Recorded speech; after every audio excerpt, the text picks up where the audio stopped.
Mwaramutse neza. Sha, mbona ufite inkoko nziza cyane? Mwaramutse neza. Izi nkoko nta kidasanzwe zifite. Hari ibanga rikomeye nshaka kukubwira ugakira cyane.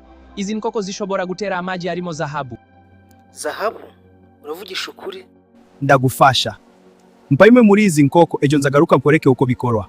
None se urampa ngahe? Ntayo mfite nzayazana uvuye junka kwigisha ibanga. Okay, nimba uko bimeze fata inkoko imwe. Uyu mugabo mwenze wenge ntazongera kumbona. Uyu munsi Bakame aragaruka anyigishe. Niteguye kuba umukire.